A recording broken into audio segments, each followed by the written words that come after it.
朋友们，大家好。2023年上半年中国经济数据出炉，谷歌搜索一看，好家伙啊，《纽约时报》、《华尔街日报》、美国之音、法广等等等等，这些西方的媒体都是负面解读，说什么中国经济增长乏力。今天也就是7月17日，德国很多媒体对此也进行了报道。比如说，德国电视一台的标题为“中国经济危机有多深”，或者德国《时代报》的标题为对中国而言，2023年越来越像失落的一年。德国商报的标题为全球经济增长面临新风险，中国是否正在滑向通货紧缩？如果光看德国媒体，给德国读者就是这样的印象，中国正在崩溃中啊。既然他们使用如此的语气，是不是意味着德国自己的经济蓬勃发展呢？我们来对比一下中德两国的经济数据。中国经济2022年增长了 3%， 今年第二季度增长了 6.3%， 今年上半年增长了 5.5%。2023年中国外贸出口同比增长 3.7%， 进口萎缩 0.1%。德国经济2022年也就是去年增长了 1.8%， 今年上半年根据德国统计局的预估萎缩了 0.3%。2023年德国外贸目前只能看到前4个月的数据，出口同比增长 5.7%， 比中国稍微高一些，进口萎缩 1.6%， 比中国萎缩厉害。今年目前为止，除了德国的出口增长率比中国稍微高一些之外，中国所有的数据都比德国亮丽。比如经济成长率，今年上半年中国的成长率 5.5%，而德国呢，则萎缩了 0.3%。既然德国媒体用如此负面的语言来解读中国经济，那是否意味着德国今年的经济早就崩溃了20回了呢？如果说中国的 5.5% 的经济增长率意味着2023年是失去了一年，那么是不是德国一下子就失去了20年了？德国媒体不是蠢就是坏，看不见自己的经济萎缩，却嘲笑中国 5.5% 的增长率是经济陷入深深的危机，这种逻辑也只有西方人才具备。我发现啊，西方媒体都差不多，需要中国来掳高潮，麻痹他们自己的人民。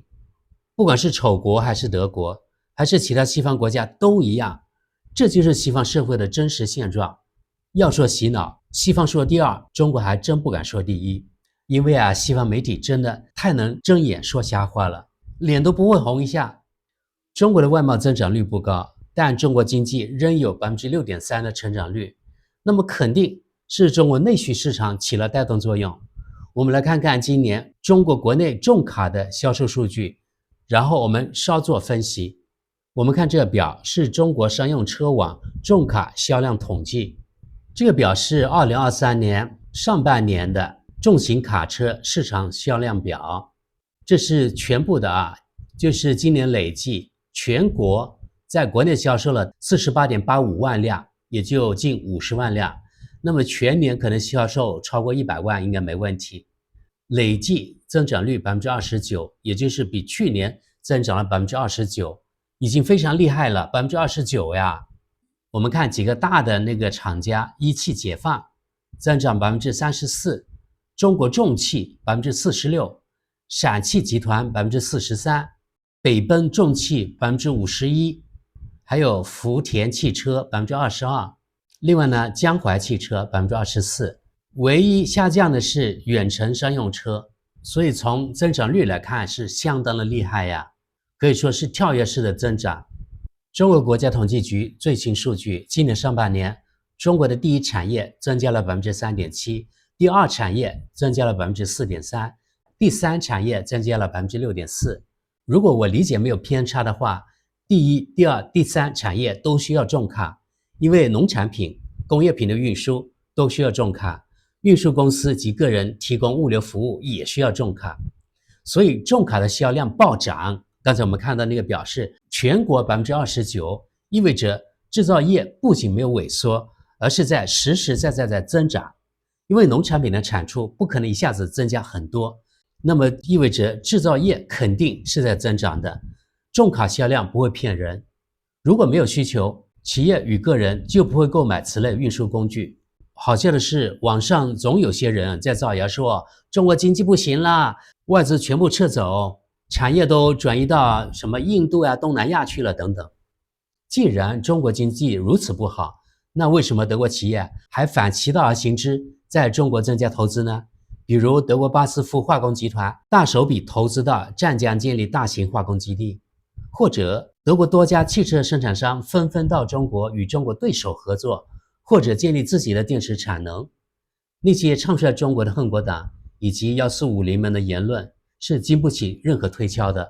刚才我们看见那个2023年上半年的重卡销售业绩，只是中国国内市场，还没有算上出口的重卡。中国生产的卡车性价比非常高，在国际上竞争力很强，对欧洲车企会造成越来越大的压力，他们很快倒闭都有可能。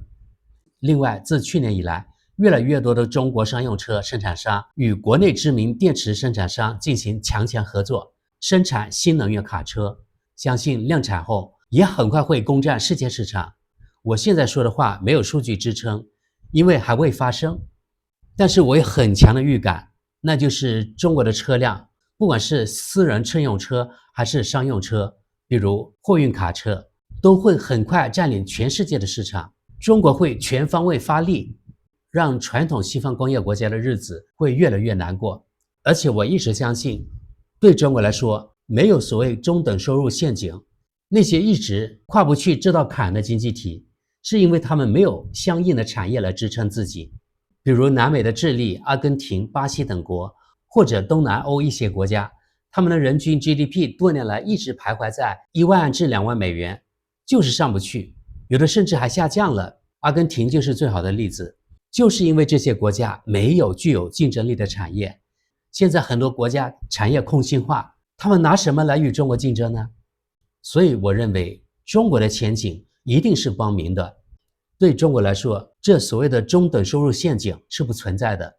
我相当怀疑这个概念是西方经济学者为了配合他们的政治精英故意创造出来的一个词，来麻痹其他国家。其目的是让这些经济体都死了心，认命了。这样站在金字塔顶端的国家可以继续过他们人上人的日子。好了，分析完了之后，我们现在来看一篇德国国家电视一台的报道以及网友们的评论。经济增长放缓，中国经济危机有多深？中国经济增长放缓。中国统计部门今年公布的最新经济增长数据低于分析师的预期。自去年年底严格的清零政策结束以来，中国经济的复苏并未真正到来。根据统计部门的数据，第二季度国内生产总值同比增加了 6.3%。上海封城的后续影响，乍一看增长率挺高，但2022年同期的经济产出却非常低，因为上海进行了严厉的封城，在长达2个月的时间里，这个中国最重要的经济大都市被封锁，人们不得出门，许多公司停业。因此今年上一季度的情况更为真实，与1到3月相比，4至6月的经济产出仅增长了 0.8%。 许多行业危机重重，中国经济的危机日益明显。青年失业率已创下历史新高，今年6月16至24岁的正式失业率为 21.3%。 上周的数据显示，6月份外贸大幅下滑。此外，数十年来一直保证稳定增长的高负债中国建筑业正陷入危机，地方政府的资金弹尽粮绝。经济刺激计划即将出台。今年春天，中共国家和党的领导人设定了2023年经济增长 5% 的目标。中国统计局发言人傅林辉今天表示，这目标仍有可能实现。然而，观察人士认为，只有共产党领导层投入大量资金实施经济刺激计划，这目标才有可能实现。好，这条新闻就那么多，其实没有什么实质性的东西，估计这位记者没有花什么心思。国家媒体嘛，他们的记者都很懒。现在我们来看看德国国家电视一台推特账号上的网友评论。第一位，事实是在中国经济增长在高位放缓，德国在红绿灯政权下陷入了衰退。好，我们看第二位网友晒出了一堆中国统计局的数据，在这里就不翻译了。下一位，在德国电视一台每日新闻的每个帖子下都有最差的评论。下一位，怎么了？独裁的计划经济和社会主义终究不是长久之计。要是绿党发现了……下一位，如果说中国6%的经济增长是经济危机，那么德国在负增长下闪耀的绿党经济奇迹，一定是场彻底的失败。下一位，中国的经济增长与我何干？这些愚蠢的公共媒体机构应该关心我们的国家。下一位，不仅是我身边的很多人都在试图用不同产地的商品取代中国商品。现在读这篇文章，就是对这一行动的确认。中国支持一个战争罪犯俄罗斯，而不承担任何后果，是完全不能接受的。下一位，这是我们的危机。下一位，人家中国有5%的经济增长，德国呢？下一位，德国经济危机有多深？这是唯一重要的问题。下一位，由于红绿灯政府的政策和干预俄乌战争，德国经济处于自由落体状态，而德国国家电视台却把矛头指向其他国家。下一位，太棒了！德国有太多的问题和愚蠢的政客，德国电视一台的新闻频道却对中国经济感兴趣。下一位，德国国家电视一台，你应该扪心自问，德国的危机有多深？你们强迫收费，还有广告收入。下一位，绿党导致德国经济危机的程度有多深？下一位，肯定不会比德国更糟了。下一位，德国电视一台，你最好看看你自己的情况。下一位，但是还是有增长啊，只是速度放缓了。